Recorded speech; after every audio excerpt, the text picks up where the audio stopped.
కొండంత దోధిలో గురి జగింజంతగ్ని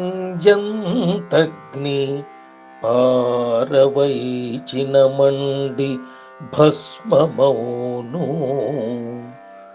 భక్తితో నిన్నొక పరి దలంచిన జాలు కోటి పాపములైన కొట్టుపడును. ఆ యజామిలుడనయంబుగా నీ పేర తన కుమారుని బిల్చి ధన్యుడాయే. ఎంత పాతకుడైన సంతోషమున నిన్ను భజన చేసిన మోక్ష పదవి కద్దు.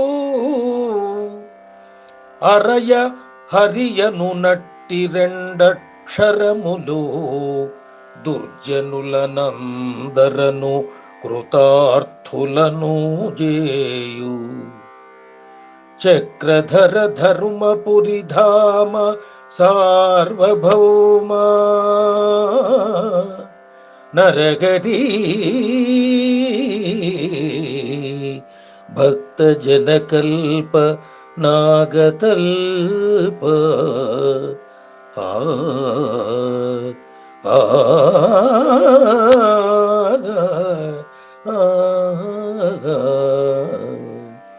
భావం: ఓ నరహరి, కొండంత దూదిలో గురుజ గింజంత అగ్నిని వేస్తే ఆ మొత్తాన్ని అది కాల్చేసినట్టుగా భక్తితో నిన్ను ఒకసారి పిలిస్తే చాలు కోటి పాపాలైనా నశిస్తాయి. అజామీళుడు తన కొడుక్కి నీ పేరు పెట్టుకొని ఒకసారి పిలిచినంత మాత్రాన అతను ధన్యుడైనాడు. ఎంత పాపాత్ముడైనప్పటికీ సంతోషముతో నీ భజన చేస్తే అతనికి మోక్షం దొరకడం తథ్యం.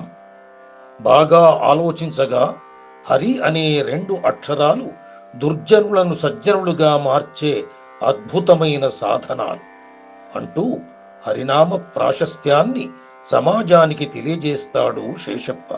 నామకీర్తనం అనే భక్తి లక్షణాన్ని ఈ పద్యములో స్పష్టం చేస్తాడు రచయిత.